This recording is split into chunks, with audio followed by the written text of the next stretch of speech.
আমরা ইতিপূর্বে আমাদের কুমিল্লা শহরের 7টা টিম আমাদের বাজার মনিটরিংয়ে আছেন। ইতিমধ্যে আমাদের প্রশাসন আমাদের সাথে যুক্ত হয়েছেন, আমাদের ছেলেদেরকে যথেষ্ট পরিমাণ হাতে কলমে প্রশিক্ষণ দিচ্ছেন। আশা করি আমাদের প্রশাসন আমাদের সাথে থাকবেন পরবর্তী প্রোগ্রামের জন্য।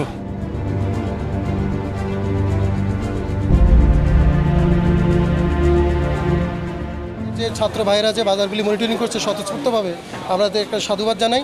একই সাথে আমরা তো নিয়মিত কাজগুলি করি, যেহেতু তারাও কাজগুলি করছে আমরা চাই যে আমরা সম্মিলিতভাবে কাজগুলি করি। এখানে দুইটা বিষয় তৈরি হবে, সেটি হচ্ছে একটা হচ্ছে মানুষের কাছে একটা ইতিবাচক পরিবর্তনের দিকে মানুষ যাবে, যে না ছাত্ররাও বাজারগুলি দেখছে, প্রশাসনও বাজারটা দেখছে। তাহলে যদি সবাই আমরা সম্মিলিতভাবে এই কাজটি করি তাহলে আমরা আশা করি একটা ইতিবাচক পরিবর্তনের দিকে যাবে। এবং আমরা চাই যে এভাবে কাজটি চলুক। আমরা ছাত্রদের কাছ থেকেও সাধুবাদ জানাই, আমরাও কাজটা করি। যেহেতু তাদের কোনো আইনি ওইভাবে ব্যবস্থা নিতে পারবে না, আমরা ছাত্র ভাইদেরকে বলেছি যদি তারা কোনো ধরনের অনিয়ম দেখে তারা যেন আমাদেরকে জানায়। আমরা জানালে আমরা সেটি যদি আমলযোগ্য হয় আমলে নিয়ে আমরা আইনি ব্যবস্থা গ্রহণ করি।